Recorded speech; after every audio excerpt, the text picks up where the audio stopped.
പരിശുദ്ധ പരമാദിവ്യ കാരുണ്യത്തിന് എന്നേരവും ആരാധനയും സ്തുതിയും പുകഴ്ചയും ഉണ്ടായിരിക്കട്ടെ. ഇന്ന് ഈശോ നിങ്ങളുടെ ജീവിതങ്ങളെ അനുഗ്രഹിക്കട്ടെ, നിങ്ങളുടെ കുടുംബങ്ങളെ അനുഗ്രഹിക്കട്ടെ, നിങ്ങളുടെ നിയോഗങ്ങളെ അനുഗ്രഹിക്കട്ടെ. ഈശോ നിങ്ങളെ ഇന്ന് പൊതിഞ്ഞു പിടിക്കട്ടെ. ഇന്ന് പ്രത്യേകമായിട്ടൊരു കാര്യം പറയുവാനുള്ളത്, ഈശോ വചനത്തിലൂടെ പറയുന്നത് നമ്മുടെ പലതരത്തിലുള്ള കൂനുകളുണ്ട്.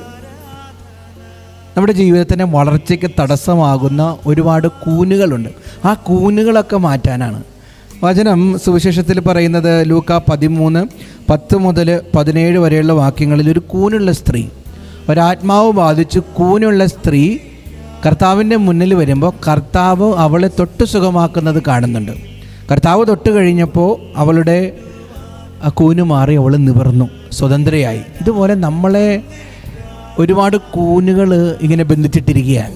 ആ കൂനുകൾ വിട്ടുപോയാൽ നമുക്ക് സ്വാതന്ത്ര്യം കിട്ടും, സമാധാനം കിട്ടും, ജീവിതത്തിൽ ഐശ്വര്യം വരും.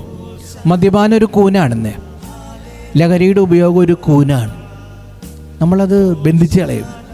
നമുക്ക് നമ്മുടെ ബന്ധുമിത്രാദികളോടോ സഹോദരങ്ങളോടോ കൂട്ടുകാരോടോ മാതാപിതാക്കളോടോ സഹോദരങ്ങളോടോ ഒക്കെ വെറുപ്പും വൈരാഗ്യവും വാശിയും, അവർ നശിക്കണമെന്നുള്ള ചിന്തയുണ്ടെങ്കിൽ അതൊരു കൂനാണെന്നേ.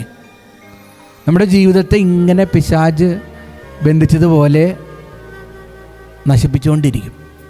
ആ കൂന് മാറണം.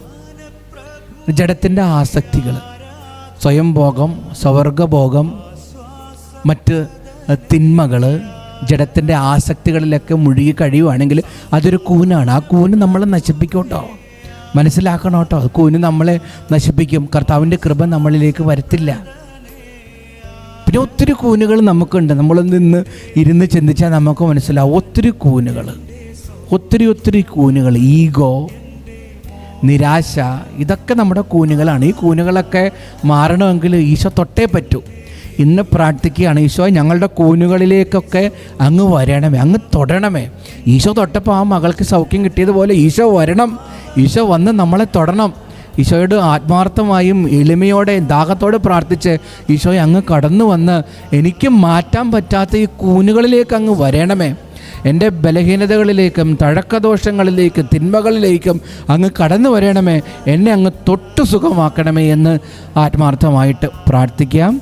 ഇന്ന് മെസ്സേജ് ബോക്സിൽ ഈശോയെ എൻ്റെ ബന്ധനങ്ങൾ അങ്ങ് തകർക്കണമേ എന്ന് മെസ്സേജ് ബോക്സിൽ ടൈപ്പ് ചെയ്ത് അയക്കാനായിട്ട് പരിശ്രമിക്കുക. ദിവ്യകാരുണ്യനാഥൻ നമ്മെ അനുഗ്രഹിക്കട്ടെ.